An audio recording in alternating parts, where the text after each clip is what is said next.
આવા જ અવનવા સમાચાર જોવા માટે અમારી ચેનલને સબસ્ક્રાઈબ કરો, જેથી તમને નવા નવા સમાચાર જાણવા મળે. મળતી વિગત મુજબ બગસરાના ઘંટિયાળ ગામે સિંહણે ફાડી કાઢેલ બાળકના મૃતદેહ સ્વીકારવાનો પરિવારે ઇનકાર.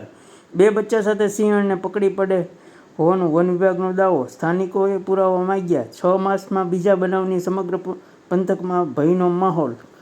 મળતી વિગત મુજબ અનુસાર ઘંટિયાળ ગામમાં આવેલ પારસભાઈ સોજિત્રાની વડીમાં ખેતમજૂર અર્થે રહેલ એક પરપ્રાંતીય પરિવારના 7 વર્ષના માસૂમ દિનેશ નામના બાળક રાત્રે વાડી વિસ્તારમાં લઘુશંકા કરવા માટે ગયું ત્યારે અંધારાનો લાભ લઈને અચાનક ઘસી આવેલ સિંહણ અને તેના 2 બચ્ચાને તેના પર હિંસક હુમલો કર્યો અને વિસાવદર તાલુકાના હદમાં આવેલ સોભાવડલાની સીમમાં લઈ ગયા. ત્યાં પરિવારે બૂમાબૂમ કરી સિંહને પાછળ દોટ મૂકતા બૂમાબૂમ કરતા તેના બચ્ચાઓ મોંમાંથી બાળકને છોડાવ્યો હતો. આ ઘટનાની જાણ થતાં જ આસપાસની વાડી વિસ્તારના લોકો એકઠા થઈ ગયા હતા અને વન વિભાગને જાણ કરવામાં આવી હતી.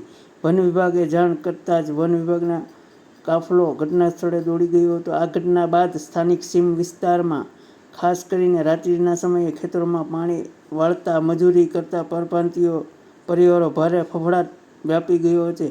બગસરામાં સિવિલ હોસ્પિટલમાં પીએમ કરવા લઈ આવ્યા હતા. ત્યારબાદ આ બાળકના મૃતદેહ અમરેલી ખાતે લઈ જવામાં આવ્યો હતો.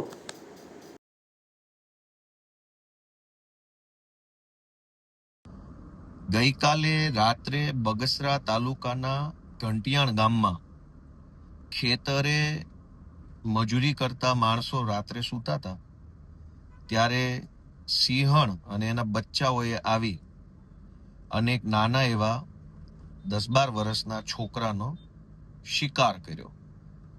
અને ગામજનોએ જેણે આ ઘટનાને જોઈ છે અથવા જેની પાસે આની માહિતી છે એમનું એવું કહેવું છે કે સિંહણે પોતાના બાળકોને એટલે કે સિંહણના બચ્ચાઓને છોકરાનો શિકાર કરતા શીખવતા હોય એવી રીતે પંજા મારેલા છે. એટલે ખાઈ જવાની દાનતથી નહીં, શિકાર કેવી રીતે કરવો એની ટ્રેનિંગના ભાગરૂપે પંજા માર્યા છે પીઠ પાછળ અને અન્ય જગ્યા ઉપર. ગામજનો બધા એકઠા થયા. ઘંટિયાણ ગામના સરપંચના ખેતરે જ આ બનાવ બન્યો છે. ગામના સરપંચના ખેતરે થયું એવું કે બગસરા પંથકમાં લાંબા સમયથી દીપડા અને સિંહનો ખૂબ ત્રાસ છે. થોડાક સમય પહેલા જ દીપડાની પરેશાન ગતિની ઘટનાઓ બહુ બની હતી. પાછી અત્યારે સિંહની હેરાનગતિ વધી છે. એટલે ગામજનો ભેગા થયા. ગામના સરપંચના ખેતરમાં જ આ ઘટના બની. સરપંચ અને ગામના આગેવાનો અને અન્ય સૌ સામાજિક લોકોએ ભેગા મળીને એવી માંગણી કરી કે ભાઈ તમે આ દીપડા અને સિંહના ત્રાસમાંથી ખેડૂતોને છુટકારો મળે એના માટે કંઈક નક્કર આશ્વાસન આપો, મજબૂત અમને બાંહેધરી આપો અને શું પગલાં લેવાના છો એની અમને ખાતરી આપો. તો વન વિભાગે ખાતરી આપવાના બદલે ખેડૂતો સાથે દાદાગીરી કરવાના ઉદ્દેશ્યથી જે છોકરાને સિંહે મારી નાખ્યો છે એ છોકરાને બિનવારસી બતાવી દીધો. આખા બગસરાને ખબર છે કે આ છોકરો ઘંટિયાણ ગામના સરપંચના ખેતરે કામ કરે છે. એના માતા પિતા પણ ઘંટિયાણ ગામના સરપંચના ખેતરમાં કામ કરે છે. એ બધા ત્યાં હાજર છે સ્થળ ઉપર. એ મરનાર છોકરાના પરિવારના સભ્યો હાજર છે, ગામના સરપંચ હાજર છે, ખેતરના માલિક તરીકે સરપંચ પોતે છે. છતાંય પોલીસે વન વિભાગે બિનવારસી લાશ બતાવી અને એનો જબરજસ્તીથી દાદાગીરીથી નિકાલ કરવાની કોશિશ કરે છે. ગુજરાતના ખેડૂતો ક્યાં ક્યાં લડશે? એક બાજુ ખાતરની લાઈન માટે ખેડૂતે લડવું પડે છે, એક બાજુ ટેકાના પૂરા ભાવ મળે એના માટે લડવું પડે છે, એક બાજુ વીજળી કંપનીની દાદાગીરી થાંભલા નાખે છે દાદાગીરીથી એની સામે લડવું પડે છે, એક બાજુ દીપડા સામે લડવું પડે છે, એક બાજુ વન વિભાગની દાદાગીરી. ખેડૂત શું કરશે હવે? અને ખેડૂત ઉપર આટલો જુલમ કેમ? સરકારમાં બેઠેલા માણસોને શરમ આવવી જોઈએ. અને અમરેલી વન વિભાગના અધિકારીઓને વિનંતી છે કે ખોટી દાદાગીરી ન કરવી. બાળક જે છે એની ઓળખ છતી થયેલી છે, બિનવારસી નથી.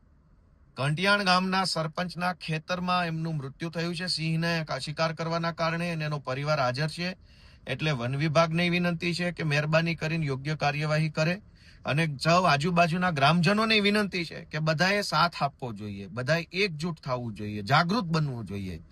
ક્યાં સુધી અન્યાય અને દાદાગીરી સહન કરશું? વીજળી કંપનીની દાદાગીરી, વન વિભાગની માથાકૂટો, ટેકાના ભાવની માથાકૂટો, સિંચાઈના પાણી માટે ક્યાં સુધી?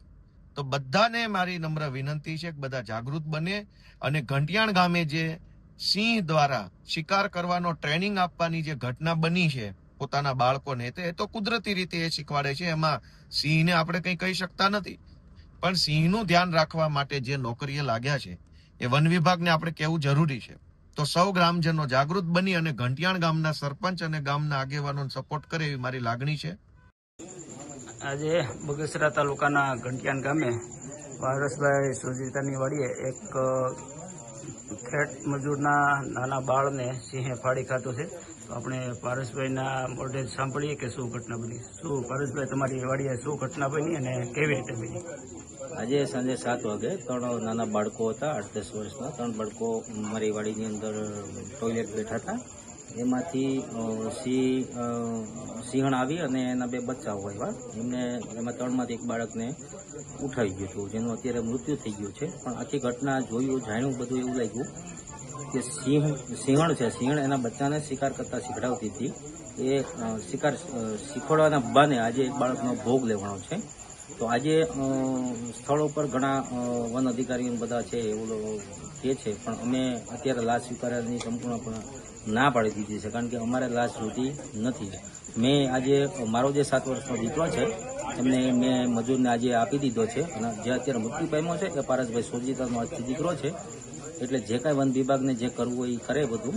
બાકી મારે એ દીકરો જોતો નથી, મેં એને સિંહને અને વન વિભાગને સોંપી દીધો છે, એને જે કરવું હોય છે એ કરશે. નમસ્કાર મિત્રો, હું આપનો રમેશ સતાસિયા. હું બગસરા તાલુકા પંચાયતના પ્રમુખ તરીકેની જવાબદારી નિભાવું છું. કાલે મારા વિસ્તાર એટલે ઘંટિયાણ ગામમાં એક બાળકનું સિંહ દ્વારા કાઢી ખાઈ અને એનું મૃત્યુ થયું. કાલે રાત્રે મને ફોન આવ્યો હતો અને રાત્રે હું ત્યાં ગયો હતો.